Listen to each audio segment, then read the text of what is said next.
నమస్కారం అమ్మా. నా పేరేంటమ్మా? రంగమ్మండి. రంగమ్మ. నువ్వేనా? కోటే కదా నీ పేరు? కోటయ్య.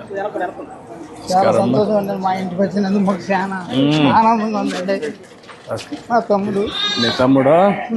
తమ్ముడు మరదలండి. మరదలు. ఓకే. మీరు మీ తమ్ముడు ఇద్దరు ఉంటారు? అవునండి. ఈ పశువులు మేపుకుంటామండి మేము. ఎన్ని గేదెలు ఉన్నాయి? 3 ఉన్నాయండి. దూడ ఒకటి ఉందండి. మూడింటిని మేము పశువులు మేపుకుంటాం. అదేం దేశపాళి, ఆ 2 దేశపాళి. ఇదే మరో చేతండి. ఈ దూడ ఇది ఎంత పాలు ఇస్తుంది? ఇది 8 లీటర్లు 7 లీటర్లు ఇస్తుందండి. అంటే ఇప్పుడు చూడదండి. చూడది. అది చూడదండి. ఇదేమో 9 నెలలు, అదేమో 4 నెలలు, అది 8 నెలలు. 8 నెలలు. ఇప్పుడు పాలు ఏది ఇస్తుంది? అది వస్తుందండి. ఎన్ని రోజులు పాలు ఇస్తుంది అది? అది ఇప్పుడు 8 నెలలు ఇచ్చిందండి. మళ్ళా సూలైనా కూడా ఎన్ని రోజులు ఇస్తుంది? సూలు అయినాక 4 నెలలు 3 నెలలు అట్లా ఇస్తాయి అండి. ఒకటి ఇంకా 5-6 నెలలు ఎక్స్ట్రా ఇస్తాయి. 2 నెలలు ఎక్స్ట్రా ఇస్తాయి. అట్లా ఇస్తాయి.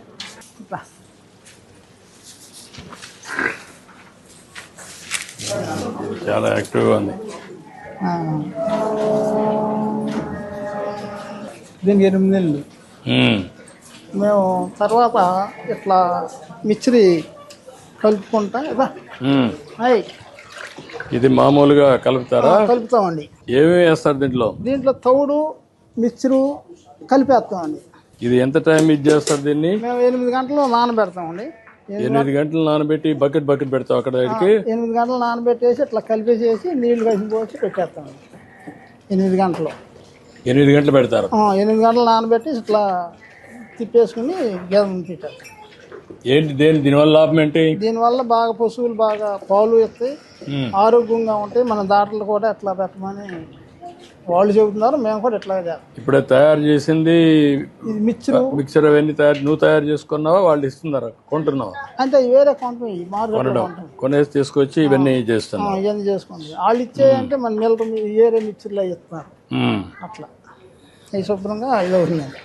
బాగానే నాకు అవుతాయి, బాగానే ఉంటుంది. ఇప్పుడు నీకు ఒక గేదెకి ఎంత ఖర్చు అవుతుంది? అది మామూలు 5 లీటర్లు పాలు ఇస్తుందండి. 5 లీటర్ 60 రూపాయలు. నెలకు 300 రూపాయలు. రోజుకు 300 రూపాయలు. నెల వచ్చేవరకు 900 రూపాయలు. ఖర్చు 4000 రూపాయలు అవుతుంది. ఖర్చు 4000 అవుతుంది. ఆవరేజ్ సంవత్సరానికి మూటి మీద ఎంత వస్తుంది నీకు? మూడింటి మీద అంటే 5000 ఖర్చులు పోను ఒక 56,000 పైగా ఉంటా ఉంటాయండి సంవత్సరానికి. అంటే అన్ని పాడి ఉండవు కదా సార్. సూడి ఉంటాయి, పాడి ఉంటాయి. మరి ఈ ఖర్చు కూడా దాని మీద. నేను అడిగేది ఏంటంటే ఒక 3-4 అయితే 15,000 రాదా నీకు నెలకు? వస్తాయండి. ఇప్పుడు ఇది అనుకోండి, ఇది 7 లీటర్లు 8 లీటర్లు ఇస్తుంది. అప్పుడు మనకి 20 లీటర్ల పాలు. అది 3, ఇది 7 దగ్గర 10 లీటర్ల పాలు అవుతుంది కదా పూటకి. అప్పుడు మనకి 2 పూటల మీద 20 లీటర్ల పాలు అవుతుంది. లెక్కేసేది ఏంటంటే మీకు ఆదాయం రావడానికి ఆదాయం బాగా ఉందండి.